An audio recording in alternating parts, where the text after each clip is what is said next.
ఇగురు. ఆ ఇగురు అలా ఉంచిన. పిలకలు అయితే ఉన్నాయి, వస్తున్నాయి దుంపలు.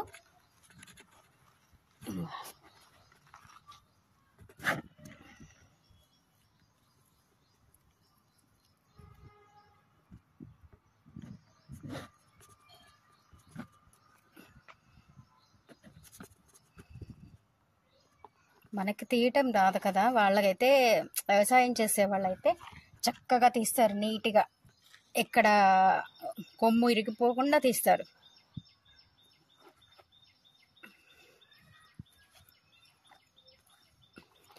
ఇది ఒక 6 నెలలు వచ్చేస్తుంది. ఇగో ఈ ఇగుర్లు ఉన్నాయి. ఈ ఇగుర్లు ఇలానే పెట్టుంచితే మళ్ళీ మనకి వర్షాకాలం కల్లా మళ్ళీ సేమ్ దుంప తయారైపోతుంది.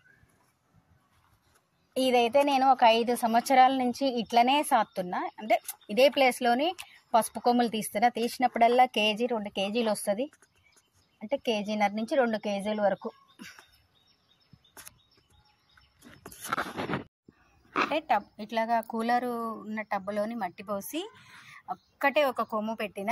ఇది ఒక 6 సంవత్సరాల నుంచి ఇదే విధానంగా ఇందులోనే పసుపు కొమ్ములు తీస్తున్నా. అంటే కేజీన్నర నుంచి 2 కేజీల వరకు వస్తుంది తీసినప్పుడల్లా. ఈసారి ఎక్కువనే వచ్చింది.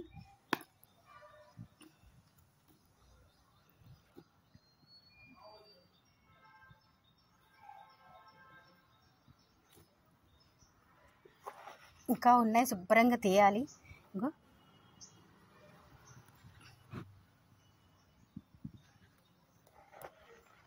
ఇట్లాగా సిటీలో అయితే ప్లేస్ లేని వాళ్ళు కూడా ఈ విధంగా టబ్లోని మట్టి పెట్టుకొని చేసుకోవచ్చు.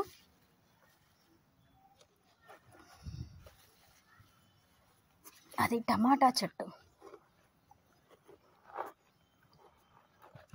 చేతులు పోతాయి మనకేమో, దాంతో తీస్తుంటే ఈ కొమ్ములు ఇరిగిపోతున్నాయి అని చేతితో తీయటం మొదలెడితే చేతులు హార్డ్గా అయిపోతున్నాయి. ఇప్పుడు ఈ పిలకలు ఇలానే ఉంచేసాను అనుకో, మంచిగా నెక్స్ట్ ఇయర్ మళ్ళీ పసుపు తయారవుతుంది.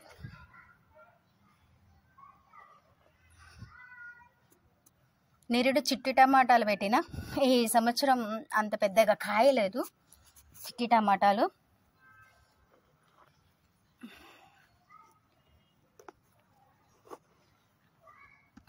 దోలాడుతుంటే ఒక్కొక్కటి వస్తుంది. నీట్గా తీసుకోవాలి. ఈ విధంగా పిలికలు అయితే ఉంచిన. అంటే దానికి ఏం దుంప ఏం లేదు, మళ్ళీ సంవత్సరానికి తయారైతే ఇదిగో ఈ విధంగా వచ్చింది ఈ సంవత్సరం. మార్నింగే తీస్తున్నా. అమ్ముకునే వాళ్ళు వాళ్ళ కేక కూడా వినిపిస్తుంది. ఇదన్నమాట పసుపు, మా ఇంట్లో తయారైన పసుపు. అసలు ఇంత పచ్చి పసుపు రోజు స్నానం చేసినాక అరగదీసి రాసుకుంటే స్కిన్ మాత్రం బంగారపు ఛాయలో ఉంటుంది. నేను ట్రై చేస్తాను, అది కూడా వీడియో పెడతాను.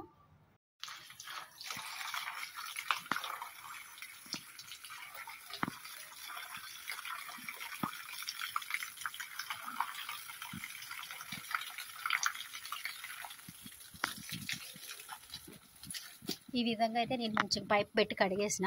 మొత్తం మట్టి మొత్తం పోయింది. వచ్చిన పసుపు అయితే ఇదే చూడండి. ఇంకా 2-3 పిలకలు ఉన్నాయి. ఇవి కూడా తీసి మట్టిలో పెట్టేస్తే మళ్ళీ నెక్స్ట్ ఇయర్ కల్లా మనకి కొమ్ము వస్తుంది. అవి వస్తాయి.